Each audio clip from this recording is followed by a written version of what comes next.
It is September 1940. The air above the English Channel, an unforgiving expanse of slate-grey water, is thick with the metallic tang of salt and fear. Britain stands alone, battered but unbroken, facing the relentless, nightly drumbeat of the Blitz. The survival of the island nation depends on the invisible arteries of the sea, the convoys, which bring the fuel, food and arms necessary to fight on. But along the occupied French coast, the German Wehrmacht is a predator, constantly stalking this fragile lifeline. The German U-boats are the known terror, but a far more insidious threat is emerging. Rapid coastal convoys and troop movements gathering in the occupied ports of Calais, Boulogne and Dunkirk. The intelligence is fragmented, the reconnaissance flights too high, too fast and too conspicuous. The enemy knows how to hide their movements under the cover of night and the umbrella of the coastal radar. The clock is ticking towards a strategic flashpoint, and the Allies are virtually blind to the full scale of the build-up across the narrowest stretch of water. They need a deep, precise view of the enemy's readiness, something conventional espionage cannot provide. It is here in the small wind-whipped town of Dover that the greatest wartime intelligence failure of the High Command is simultaneously the greatest triumph of unexpected ingenuity. The sophisticated network of spies and radio intercepts missed the crucial pattern, but the keen eyes of a single, almost forgotten individual did not. This is not a story of the roar of a Merlin engine or the cold calculation of a U-boat commander. This is the story of a boy and the most ancient, unassuming form of flight, a kite. Meet 11-year-old Thomas, son of a fisherman and, crucially, a fanatic for anything that flew. His world is one of canvas, string and the eternal, unpredictable wind off the channel. His obsession is seen by the dour, high-strung adults of wartime Britain as at best a childish distraction, at worst an irresponsible waste of scarce materials. Useless, they called his hobby, a distraction from the real war. His large, unwieldy kites, often patched together from salvaged scraps, burlap, thin wood stolen from abandoned crates, and miles of common, rough-spun twine, were a local spectacle. Thomas, however, understood wind and aerodynamics with an innate grasp that bypassed formal physics. He knew the updrafts from the white cliffs, the precise tension required to keep a clumsy object steady at high altitude, and the deceptive way light changed the appearance of objects seen from above. This intimate, localized knowledge would soon prove to be the linchpin of an intelligence operation that was, by its very nature, undetectable. The irony is immediate and profound. While the best minds in Britain were poring over high-frequency direction-finding (HFDF) systems and the still secret enormous radar dishes of the chain home, the most valuable, granular intelligence would soon come from a child's toy. The Germans, utterly convinced that no meaningful surveillance could penetrate their coastal security, save for high-speed photographic runs by Spitfires, utterly dismissed the possibility of low-altitude, silent, and visually inconspicuous observation. The first sighting was almost accidental.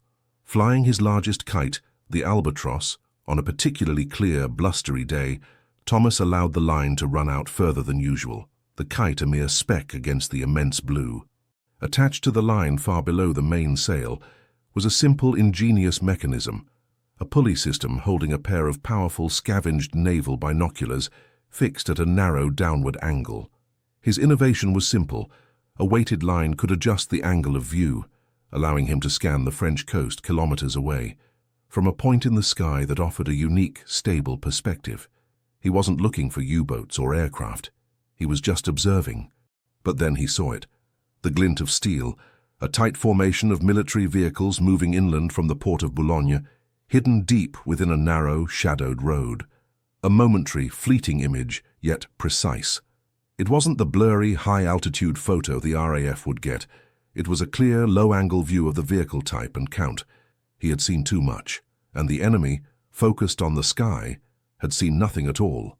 This initial, startling observation presented an immediate dilemma. How do you communicate this impossible, high-value intelligence, gleaned from a kite and binoculars, to a skeptical, bureaucracy-heavy military machine? The initial dismissal of his report by a local Home Guard officer was predictable and sharp. "Go home, boy, and stop wasting our time with fanciful stories." But Thomas was not fanciful. He was precise. He returned the next day and the day after, meticulously sketching what he saw, detailing the frequency and type of convoys. His persistence, driven by a child's unwavering sense of duty, would soon force the attention of the intelligence service. This is the beginning of the great paradox.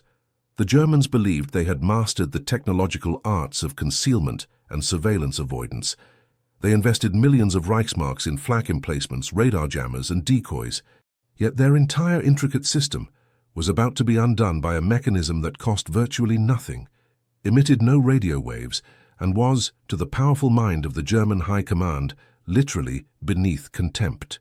The fight for Britain was not just fought in the air or on the seas, it was fought in the gaps of conventional thinking, in the quiet, humble corners where low-tech ingenuity could blind the high-tech empire. The string, seemingly fragile, was about to become the strongest cable in Britain's intelligence effort. Would you like to continue following Thomas's story? Please subscribe and hit the notification bell to ensure you don't miss the next chapter of this incredible true story of wartime innovation. The skepticism surrounding Thomas's intelligence was immense, yet the persistent, highly specific nature of his sightings could not be entirely dismissed. Major Alistair Vance, a jaded but sharp-witted intelligence officer recently tasked with counter-espionage along the Channel coast, was the first to give the boy an audience that mattered. Vance, accustomed to decoding complex ciphers and chasing sophisticated agents, found himself in a shed, staring at a massive, clumsy kite and a spool of twine. The contrast between the gravity of the war and the simplicity of the mechanism was jarring. Thomas's brilliance lay in exploiting a tactical blind spot rooted in strategic arrogance. The German coastal defenses operated on a fixed set of assumptions: that surveillance would be performed by high-speed aircraft, making it detectable by sound and radar, or by covert spies, making it vulnerable to counterintelligence. They never accounted for a passive, stable, low-observable platform hovering at an altitude of approximately 500 to 800 meters, too low for radar to bother detecting, too high for surface patrols to spot easily, and, critically, blending perfectly with the common visual clutter of the wartime sky.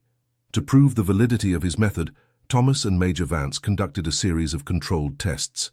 Using a pair of powerful Zeiss 10x50 marine binoculars, which Thomas had painstakingly repaired, fixed to his kite's pulley system, he could achieve a level of sustained, detailed observation unmatched by any other means available at the time. The kite, held steady by the consistent channel winds, provided a near-perfect gyroscope effect. A fast-moving Spitfire reconnaissance run provided a brief, blurred glimpse. Thomas's kite offered a continuous, stable 5-minute viewing window of a specific road or dockyard. The view, as recorded in Major Vance's initial report, was revelatory. From the kite's altitude, Vance wrote, the silhouette of the French coastline is utterly transformed. Objects that are merely shadows on a map, a temporary railhead, a new fuel depot, the exact type of anti-aircraft emplacement, become sharp, discernible facts. Crucially, the convoys become visible not as blips of movement but as sequences. The time they leave their inland staging area, the speed of their advance, and their exact entry point into the port. This was the intelligence gold standard, predictive patterns. The kite wasn't just confirming past movements, it was charting the rhythm of the German supply lines. Thomas's methodology was elegantly low-tech, but the data he extracted was strictly tactical. He used a coded system of colored flags attached to the twine line, visible to him, but indistinguishable from simple laundry or fishing floats from the ground. A sequence of 2 white flags, followed by a red one, for instance, might signal 2 long-range, heavy-duty military transports spotted proceeding towards Calais, estimated time of arrival 0300 hours. The scale of the threat revealed by Thomas's method was alarming. His persistent observations began to paint a picture of a German build-up far greater than previously estimated. While Allied intelligence had been focused on a potential invasion attempt, Operation Sea Lion, Thomas's data pointed to a massive logistical effort focused on coastal defenses and U-boat support, suggesting a pivot in German strategy from immediate invasion to a prolonged campaign of naval and air attrition. The movement of tank transporters, identified by their unique profile, and the positioning of new 88 cm flak batteries along specific coastal routes were facts that could only have been gathered through this sustained, low-altitude gaze. One afternoon, a near disaster underscored the precariousness of the operation and the depth of the German tactical confidence. While Thomas was flying the Kite on a high westerly wind, a German Focke-Wulf FW-190 fighter, nicknamed the Butcher Bird by the RAF, was conducting a low-level sweep. The pilot, Oberleutnant Klaus Richter, flying at over 600 kilometers per hour, never once looked up toward the tiny dark speck. In his mind, he was scanning for the telltale glint of a radar reflector or the movement of a destroyer, the known threats. The idea that a piece of vital enemy equipment could be constructed of wood and twine was an absurdity beneath his consideration. Richter, in a later interrogation, after being shot down months later, confirmed this deep-seated bias. He described his view of the English coast as a mosaic of dull civilian life, noting, "We knew the English were desperate, but their defenses were always hard targets. A thing in the sky that did not move like a bird or sound like a plane was not a threat. It was just clutter." This collective technological arrogance was the Kite's ultimate camouflage. The data gathered from the Dover Eye, as Vance secretly nicknamed the operation, directly led to the successful interdiction of 3 key German supply ships crossing the Channel under the cover of a major storm. The Admiralty, acting on the precise time and location of the coastal convoy departure, information no other source possessed, was able to vector a small flotilla of motor torpedo boats, MTBs, into the path of the German ships. The cost was minimal, the payoff enormous. The success was noted in the highest circles, though its source was a tightly held secret, a highly specialized new form of atmospheric sensor. The paradox was complete. The simplest technology had become the most strategic. But managing this operation, a child, a kite, and a critical intelligence gap, required a constant, terrifying gamble against the weather, the wind, and the inevitable moment when a suspicious German eye might finally look up and realize that clutter was watching them. The true test of the Kite was yet to come, as the Germans began to shift their movements to avoid the known Allied air corridors, unwittingly guiding them directly into the invisible gaze of Thomas's ingenious contraption. As the intelligence flowed from the Kite and into the war room, the German High Command remained oblivious to the method, but acutely aware that their coastal movements were being compromised with shocking regularity. The precision of Allied strikes, particularly against small fleeting convoys of landing barges and Seabull ferries, gathering in preparation for possible amphibious raids, was unnerving. The German response was predictable. They increased their radar sweeps, stepped up low-level fighter patrols, and implemented strict radio silence. They were searching for the sophisticated breach, a new British radar, a double agent, or a breakthrough in code breaking. They were looking for the loud, high-tech signature of compromise, while the answer floated silently, hundreds of meters above the Channel. This is the chapter where Thomas's ingenuity in concealment and counter-observation became a work of art. The Kite evolved into a truly specialized intelligence tool. The original burlap and twine were replaced by a lightweight silken fabric, sourced from discarded parachute scraps, dyed a specific non-reflective shade of pale grey blue, the exact tone of the Channel sky under common cloud cover. This was crucial for visual stealth. The Kite's frame was modified to include small, strategically placed balsa wood vanes, which, while slightly reducing lift, dramatically increased the stability of the platform, mitigating the wind shear that could cause the Kite to dip or weave conspicuously. The observation mechanism itself underwent a transformation. The binoculars were now housed in a small, aerodynamically shaped fairing, painted with the same matte, non-reflective paint. The focus was controlled by 2 separate tension lines attached to a simple lever mechanism. Pulling one line shifted the focus minutely toward the horizon. Pulling the other adjusted the focus toward the ground directly beneath. This allowed Thomas to quickly scan a 10-kilometer stretch of coastline without having to lower the Kite, a maneuver that would take valuable, noticeable minutes. The process of launching and retrieving the Kite was a delicate, high-stakes operation. It had to be done under the utmost secrecy, during specific windows of wind and weather that provided both optimal lift and visual obscurity. The location was a small, sheltered depression atop the highest section of the Dover Cliffs, where the wind was most consistent and the approach was shielded from both German air observation and suspicious local eyes. "It's the wind that is the real master," Thomas is reported to have told Major Vance. "The wind makes it fly, and the wind tells me when the enemy can't see it." Thomas learned to read the precise direction of the upper-level currents, launching only when the wind would carry the kite's silhouette over the glare of the morning or evening sun, ensuring it was a dark, hard-to-distinguish speck against a bright background. The German coastal defences were formidable. Their Freya and Würzburg radar sites dotted the French coast, acting as electronic sentinels. Thomas and Vance had to assume that any conventional object in the sky was being electronically catalogued. The kite's non-metallic construction was its defense. It had a zero radar cross-section. It simply did not register on German screens. This failure to register a target was not seen as a glitch. It was simply interpreted as an empty patch of sky. The irony reached a new height when a German intelligence review, frustrated by the leaks, hypothesized that the British were using highly coordinated seagulls with attached photo equipment, a rumor that spread among the German forward observation posts. The actual truth was far simpler and therefore far more dangerous to the German war machine. A critical piece of intelligence gathered by the Kite during this period centered on the port of Lorient, far to the west. While not the Channel, the Kite was able to track the movement of a specific, heavily armored train carrying specialized construction materials that were far too heavy and unique for routine supply runs. Thomas's sketch showed the train was routed specifically to a newly extended rail spur near the port's vast submarine pens. When correlated with other intelligence, this sighting was the key to realizing that the Germans were not just repairing the Lorient U-boat base, but were constructing the massive, near-indestructible concrete bunkers, the Dom bunkers, designed to withstand the heaviest Allied bombing. This knowledge allowed the RAF to prioritize and target the supply lines before the bunkers were completed, slowing the construction and saving countless Allied lives. The Kite was no longer a hobby.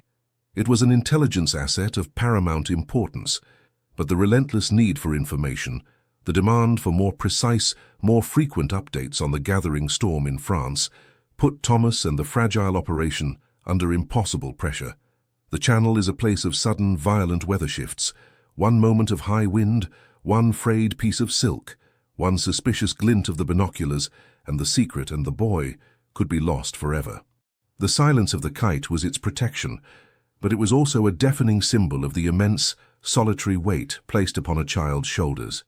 The success of the Dover Eye began to shift the strategic balance in the Channel. Allied convoys, now receiving unprecedented, almost real-time warnings of ambush positions and U-boat deployment points, saw their losses drop dramatically. This visible improvement in defensive efficiency became a signal to the German High Command that the intelligence leak was not just random, it was systematic and sustained. General Feldmarschall Erwin Rommel, tasked with consolidating the defenses of the Atlantic Wall after 1941, personally initiated a strategic review into the source of the British intelligence. He operated on a core principle. If the enemy knows your movements, they must be watching. But how? The German counterintelligence, spearheaded by the Abwehr, focused their efforts on three primary areas: refining the capabilities of their coastal patrol boats, S-boats, to detect low-flying aircraft, escalating the monitoring of civilian radio transmissions for anomalous signals, and increasing surveillance of known and suspected espionage rings. The search for a sophisticated electronic or human spy ring became an obsession. The irony deepened. The German analysts were looking for the sophisticated high-tech needle in the electronic haystack, completely missing the low-tech kite flying in plain sight. This blind spot was rooted in a cultural hubris, the inability to conceive that something simple could defeat the complex. The psychological dimension of the Kite operation now became the focus of Thomas and Major Vance. They realized that their invisibility was based on the non-threatening nature of the object. They had to maintain the Kite's clutter status. Thomas began to implement counterintelligence tactics of his own. He would fly the Kite on days of heavy civilian air traffic, when RAF spotter planes were common, or paradoxically, on days when local children were also flying their small, harmless kites. His operation was camouflaged by domestic, non-military context. The Kite was never flown in a precise, straight line for extended periods, even when observation was needed. He learned to dance the kite, making it appear erratic and subject to the whims of a careless hand, while the camera remained stable due to its weighted mounting. The greatest challenge arrived in the form of a small, sleek German reconnaissance aircraft, the Dornier Do-215. Unlike the heavy bombers and fast fighters, the Do-215 was designed for methodical, low-altitude patrols, equipped with powerful binoculars and a dedicated observer in the nose. The risk of a visual sighting increased tenfold. During one critical observation flight, tracking a large, disguised U-boat fuel tender moving through the Straits of Dover, Thomas spotted the unmistakable silhouette of a Dornier banking low over the channel. The wind was high, and the kite was performing a perfect, stable hover. The choice was agonizing. Pull the kite down immediately, risking the sudden visible descent and the loss of the critical intelligence, or risk the Dornier observer spotting the tiny, angled glint of the binoculars. Thomas, with an instinct born of his unique skill, made a split-second decision. Instead of pulling the line down, he rapidly loosened the main tension line while simultaneously tightening the control line to the binoculars. This maneuver caused the kite to momentarily tumble and flutter uncontrollably, simulating a catastrophic failure or a sudden, unexpected gust of wind tearing the kite apart. To the Dornier crew, scanning for steady objects, the kite would have appeared to be nothing more than a scrap of flapping cloth momentarily caught in the upper wind currents, before seemingly being blown away or disintegrating. The Dornier passed directly below the kite's position. Its observer focused on the surface of the water for ship wakes or periscopes. The kite righted itself moments later, and Thomas, heart pounding, retrieved the final, crucial sequence of images detailing the fuel tender's exact trajectory. The intelligence resulted in the tender being intercepted and sunk by a British submarine hours later, a loss that severely hampered the German U-boat patrols in the Atlantic for weeks. In the captured German intelligence reports from this period, there are cryptic references to anomalous meteorological interference and strange dark objects falling from high altitude, interpreted as faulty German weather balloons or debris from downed aircraft. The intelligence community, trapped in its technological paradigm, continued to search for the ghost in the machine, never realizing the machine was a child's toy. The pressure on Thomas, however, was immense. The silence and secrecy, the hours spent watching the distant war through a pair of binoculars, began to take a psychological toll. He was privy to movements that meant life and death, and he bore the entire weight of the operation alone. Major Vance understood this burden and ensured the boy was never fully alone, always providing silent protection and logistical support. The Dover Eye had become a two-person operation of extraordinary risk and extraordinary reward. They knew that one slight miscalculation, one accidental glint of sun on the lens, was all it would take for the German High Command to finally look up and see the invisible eyes watching them. By 1942, the sheer scale of the conflict had transitioned from a localized European war into a global industrial catastrophe. The Battle of the Atlantic was raging, and the strategic importance of the channel ports and the movements behind the Atlantic Wall grew exponentially. The intelligence gathered by Thomas's kite transitioned from being tactically useful to strategically indispensable. The Allies needed to understand the capacity and output of the German war machine. Specifically, they needed data on the logistics of the German coastal defense supply lines, the volume of material, the frequency of movement, and the points of vulnerability. Aerial reconnaissance provided glimpses, the kite provided the logistical blueprint. Major Vance's operational reports began to detail the specifics derived from the kite's unique low-angle view.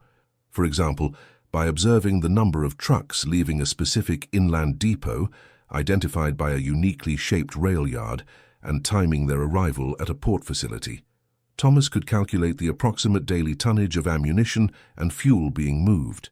He noted that the convoys were consistently using the same route for the transport of the massive railway guns, K-1s, allowing Allied bombers to target that specific section of track during the periods when it was known to be empty. This unprecedented level of detail gave Allied planners the ability to create industrial-scale models of the German supply chain, predicting resource allocation and defensive strengthening with frightening accuracy. The challenge of maintaining the Kite was now complicated by the need for industrial-grade repetition. Thomas was flying the Kite for 8 to 10 hours a day, meticulously recording his observations in small, coded notebooks. The material and technology began to reflect the industrial scope of the intelligence it gathered. The original makeshift Kite was replaced by a series of specially commissioned box kites, a model known for its inherent stability and lift capacity. These were built in a small secret workshop by retired sailmakers who were told they were producing specialized meteorological instruments.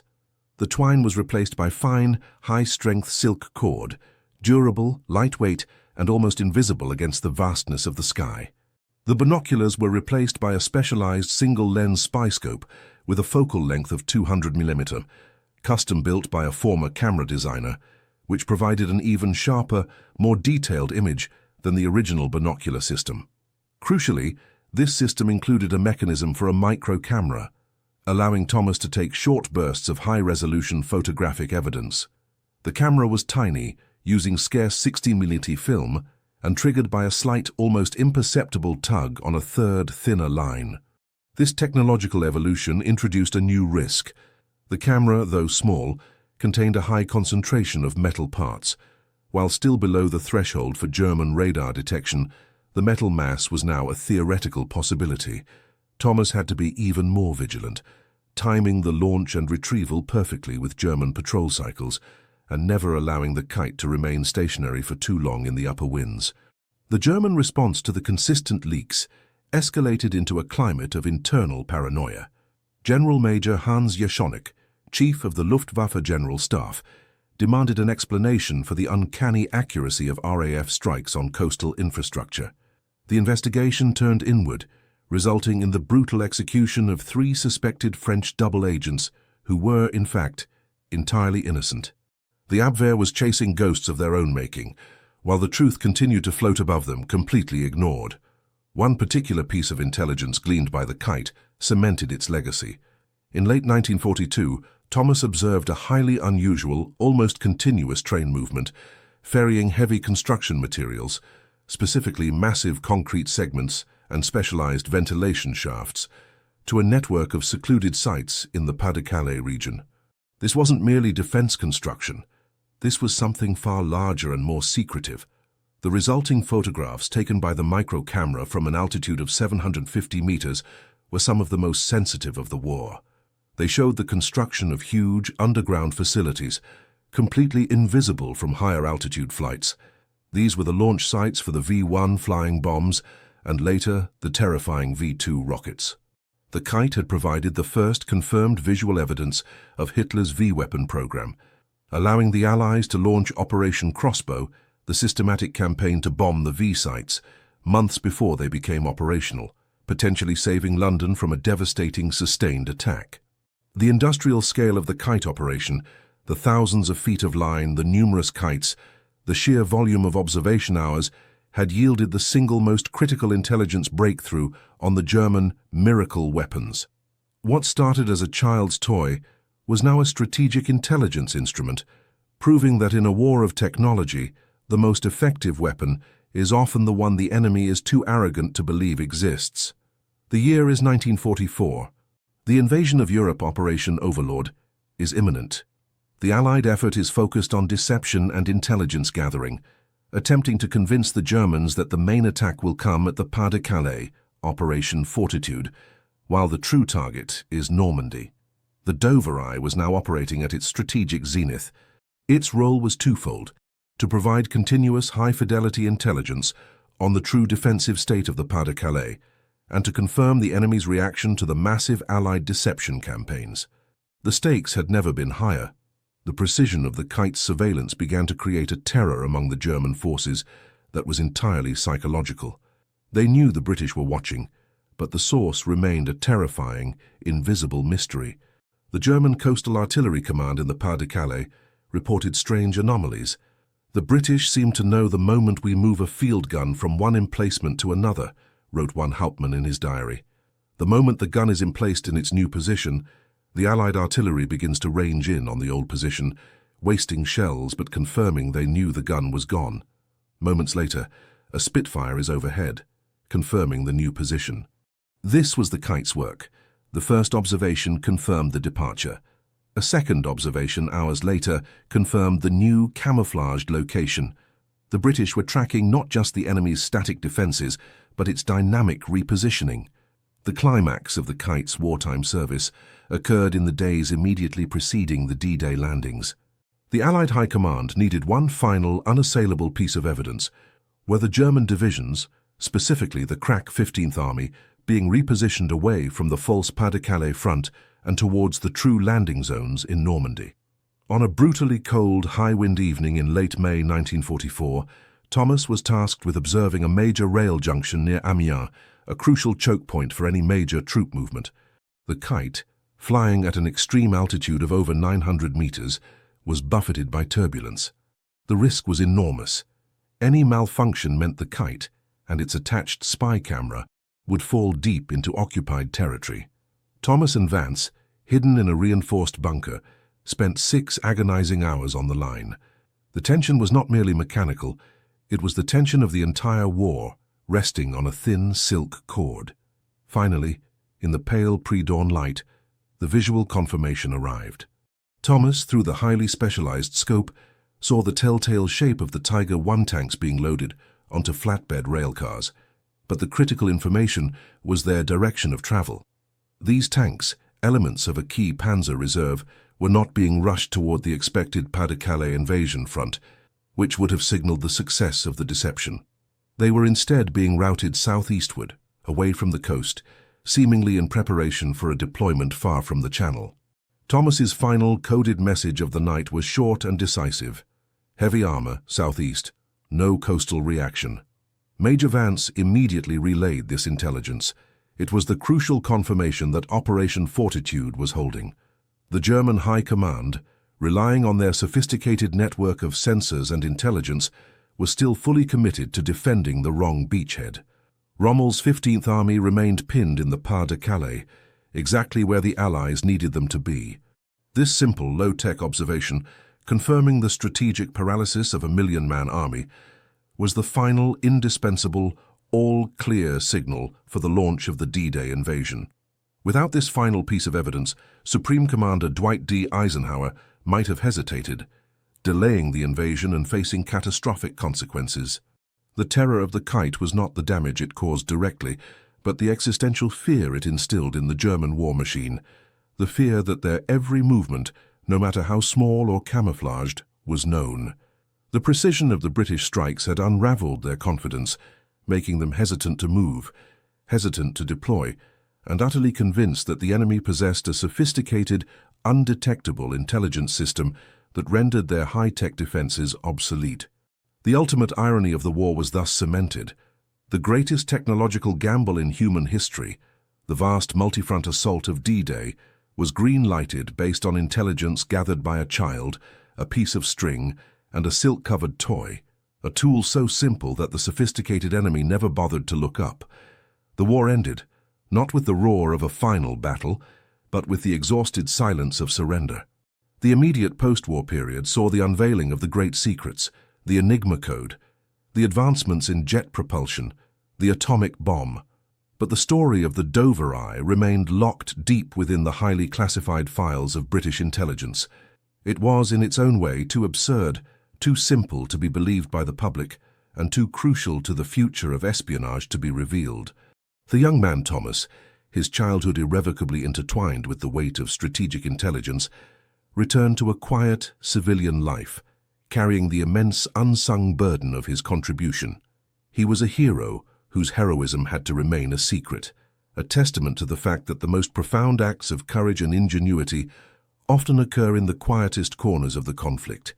Decades later, when the records were finally declassified, the truth was startling. The final summary report from Major Alistair Vance, then a retired brigadier, laid out the full scope of the Kite's impact. The total number of confirmed German coastal convoy and troop movements identified solely by the Dover Eye exceeded 4,000 separate entries between 1941 and 1944. This intelligence led directly to the successful interdiction of 18 German supply ships, the destruction of 3 major U-boat supply tenders, and the precise targeting of over 40 V-weapon construction sites. Crucially, the final confirmation of German strategic deception failure before D-Day was provided by this method. It was an operation of negligible cost, zero electronic signature, and maximum strategic yield. It proved that in the face of absolute technological power, low-tech ingenuity and human observation can be the ultimate counter-weapon. The profound legacy of the Kite is not merely in the battles it influenced, but in the lessons it bequeathed to the field of intelligence. It permanently shifted the way intelligence agencies viewed operational security and counter-espionage. It demonstrated the lethal power of exploiting the enemy's assumptions. The German failure was a failure of imagination. They assumed the British would use an equally complex, resource-intensive, and therefore detectable method of surveillance. They were wrong. This principle, the non-detection by non-use of technology, has been subtly integrated into military doctrine ever since, evolving into modern concepts of low observable surveillance and exploiting the cognitive blind spots of technologically advanced adversaries. The idea that a powerful machine will always look for a powerful adversary and overlook the simple truth is the final enduring lesson of the Kite. Thomas himself, speaking only once about his service late in life, provided the most poignant summary of his wartime experience. He recalled the immense sense of solitude atop the cliffs. The war was a roaring monster below us, full of steel and smoke. But up there, on the string, it was silent. It was just me and the wind, watching. We saw the war, but the war never saw us. The Kite, now a faded piece of silk and wood, rests today in a closed archive, a silent sentinel of a silent victory.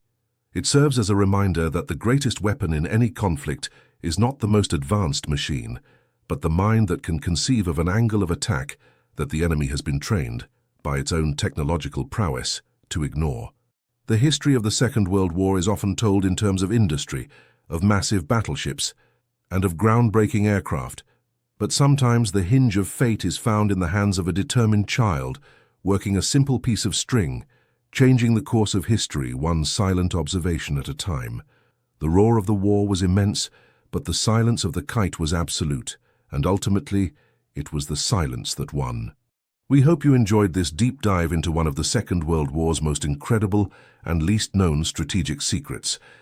If you found this story of ingenuity and courage compelling, please consider subscribing to our channel. Your support allows us to continue bringing these complex, high-quality, historical narratives to light. Don't forget to hit the like button and share this story with other history enthusiasts.